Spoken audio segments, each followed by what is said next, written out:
ये अभी आर्मी का काम शुरू हो गया, ये भी लड़ाई हम जीत चुके हैं। लेकिन मैं नौजवानों से ये गुजारिश करूंगा, पीसफुल तरीके से प्रोटेस्ट करें। हम जीत चुके हैं और जो हिंसा करने वाले आ रहे हैं उनको रोकें, उनको पकड़ें और पुलिस के हवाले करें।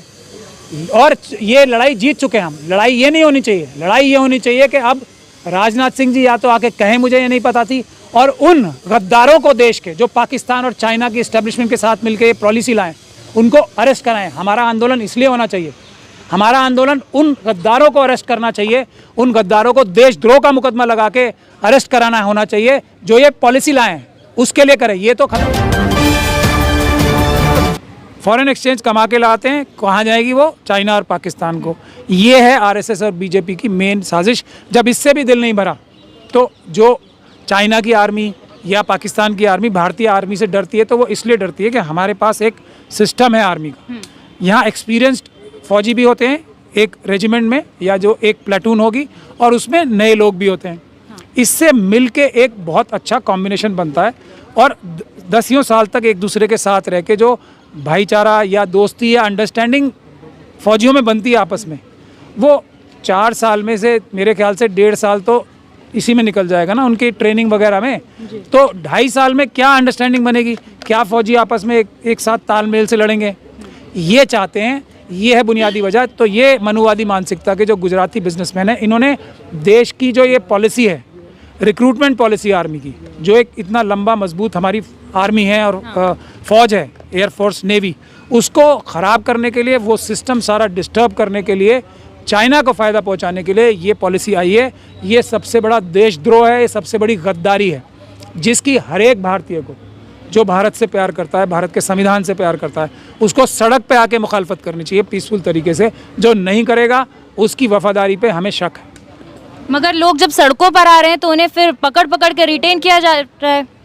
पैसे ही इतने मिल रहे हैं ना। अब ये देखिए, जब ये ठेके पे इन्होंने रेलवे, एयरलाइन सब तो ठेके पे दे दिया, सारी नौकरियां सरकारी ठेके पे दे दी, तो अब एक चीज़ आर्मी और फौज बची थी ना, एयरफोर्स, नेवी और इंडियन आर्मी, तो उसको भी ठेके पे दे रहे हैं। अब ठेके पे कौन लेगा? यही अडानी अंबानी।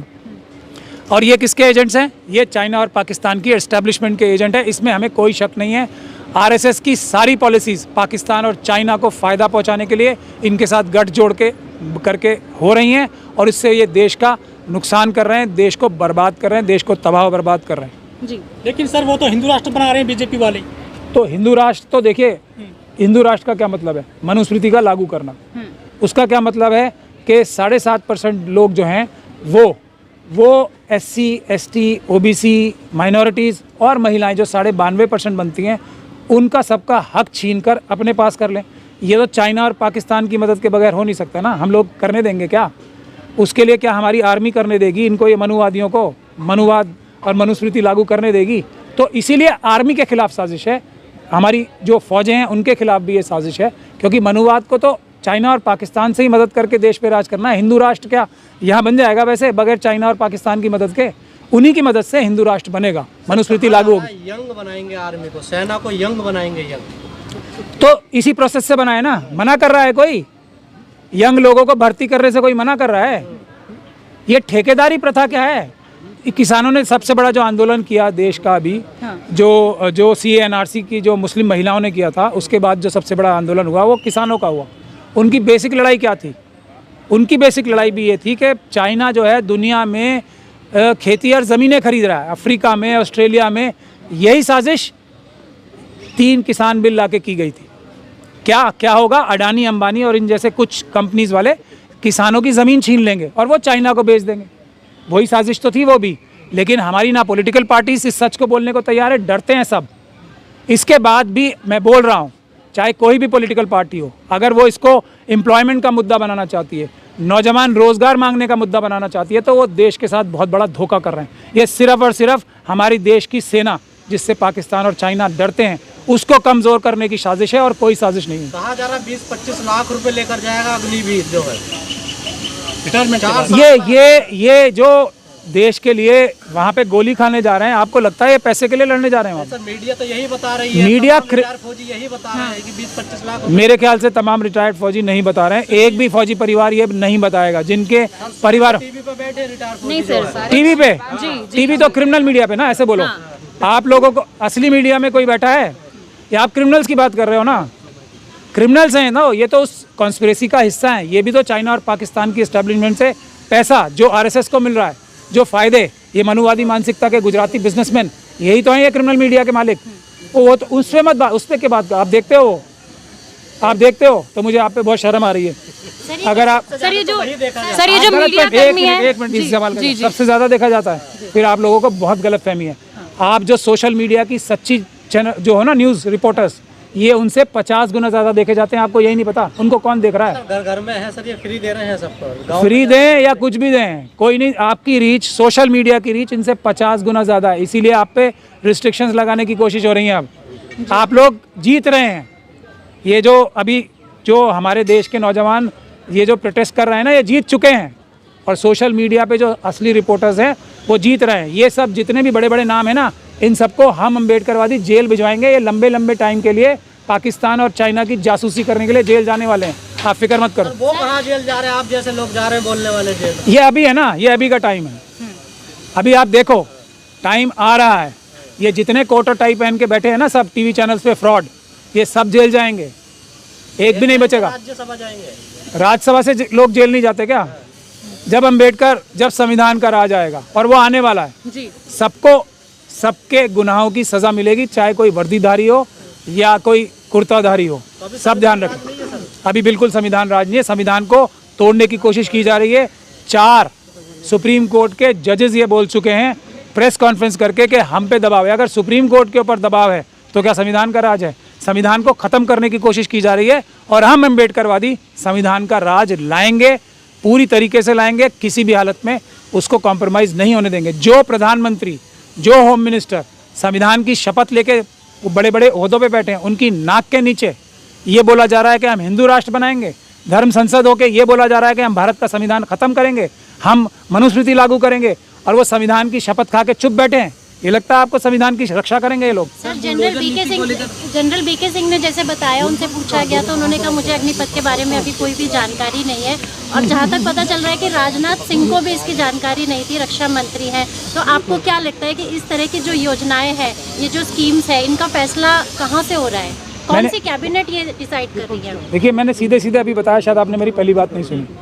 मनुवादी मानसिकता के गुजराती बिजनेसमैन जो चाइनीज़ कंपनी में, आप इसके रिसर्च कीजिए ना, सबसे इंपॉर्टेंट बात बता रहा हूँ, कितने गुजराती मनुवादी मानसिकता के बिजनेसमैन चाइनीज़ कम्युनिस्ट पार्टी के और पीपल्स लिबरेशन आर्मी के कंपनीज में डायरेक्टर हैं, फ्रंट कंपनीज में। आपको वो बना रहे हैं पॉलिसी देश की। मोदी जी और शायद अमित शाह साहब भी नहीं बना पा रहे हैं। उनको सिर्फ ये है कि तुम अपने पदों पे रहो और ये बढ़िया बढ़िया 70-80 लाख के हेडक्वार्टर से तो नहीं बन रही है? नागपुर हेडक्वार्टर से भी बन रही होंगी, लेकिन मुझे नहीं लगता नागपुर हेडक्वार्टर को इतनी समझ है ये जो। लेकिन अडानी अंबानी ये सब लोग हैं ना, ये चाइनीज़ जो उनके जैक मा वगैरह हैं, ये सब लोग, वो देखिए वहाँ के बिजनेसमैन भी तो हैं, वो देश के साथ वफादारी कर रहे हैं और ये देश के साथ गद्दारी कर रहे हैं।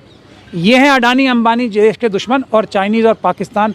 और एक हमारे जिंदल साहब भी हैं कोई, जो पाकिस्तान स्टील के साथ, उनके भी बड़े घनिष्ठ संबंध है। सज्जन है, क्या नाम है उनका? नहीं, सज्जन जिंदल है उनका। जो नवाज शरीफ की जो स्टील की कंपनियां, उनके साथ बिजनेस है उनका, वो भी मोदी जी के बड़े खास हैं। अभी एक लेटेस्ट केस मैं आपको बताऊंगा, Xiaomi कंपनी, आप सबको पता है ना, उनके कोई मनु जैन करके इंडिया हेड थे। जैसे ही मोदी जी बने तुरंत उनको इंडिया हेड बना दिया Xiaomi कंपनी। मोदी जी तो नहीं बनवाया होगा, उनके फ़ोटो हैं अंबानी साहब के साथ, ट्विटर पे और मीडिया पे देख लेंगे, तो उन्होंने उनको Xiaomi कंपनी का वो बनाया। वो Xiaomi कंपनी के मनु जैन साहब अभी 5,000 करोड़, ईडी ने उनके ऊपर मुकदमा किया, 5,000 करोड़ रुपए लेके भागे हैं और अभी दुबई में है। Xiaomi वर्ल्ड वाइड कंपनी के वाइस प्रेसिडेंट बने। तो ये 5,000 करोड़ जो देश से चुराया है उन्होंने, जिसका ईडी ने अभी केस किया है, और आप समझ लीजिए ये वाली ईडी अगर उनके ऊपर 5,000 करोड़ का केस कर रही है तो कम से कम 50,000 करोड़ चुराए ही होंगे। और जो ये Xiaomi कंपनी है वो बैन हुई थी अमेरिका में अभी 2 साल पहले। ये फ्रंट कंपनी है पीपल्स लिबरेशन आर्मी, जो चाइनीज़ आर्मी है उसकी, इस बात पे अमेरिका में बैन। तो ये 5,000 करोड़ चाइनीज आर्मी के काम आने वाले हैं, हमारे देश की आर्मी को नुकसान पहुंचाने। सर ये किसान का क्या होगा, इन पर केस हो रहे हैं सर किसान बिल जो सरकार को वापस लेना पड़ा, और जो सेना में ज्यादातर बच्चे भर्ती होते हैं वो खेती किसानी से आते हैं, कहीं सरकार बदलाव तो नहीं ले रही है? सरकार नहीं बदला ले रही, सरकार के हाथ में नहीं है ना।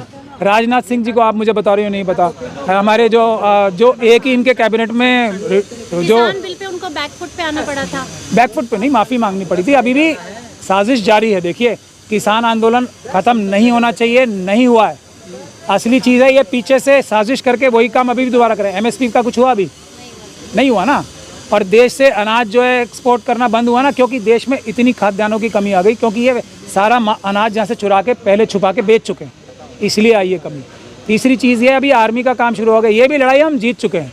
लेकिन मैं नौजवानों से ये गुजारिश करूँगा, पीसफुल तरीके से प्रोटेस्ट करें, हम जीत चुके हैं। और जो हिंसा करने वाले आ रहे हैं उनको रोकें, उनको पकड़ें और पुलिस के हवाले करें। और ये लड़ाई जीत चुके हैं हम। लड़ाई ये नहीं होनी चाहिए, लड़ाई ये होनी चाहिए कि अब राजनाथ सिंह जी या तो आके कहें मुझे ये नहीं पता थी, और उन गद्दारों को देश के जो पाकिस्तान और चाइना की इस्टेब्लिशमेंट के साथ मिलकर ये पॉलिसी लाएं, उनको अरेस्ट कराएं। हमारा आंदोलन इसलिए होना चाहिए, हमारा आंदोलन उन गद्दारों को अरेस्ट करना चाहिए, उन गद्दारों को देशद्रोह का मुकदमा लगा के अरेस्ट कराना होना चाहिए, जो ये पॉलिसी लाएं उसके लिए करें। ये तो ख़त्म हो चुका है। हमारे चैनल को लाइक करें, सब्सक्राइब करें और बेल आइकन ज़रूर दबाएं।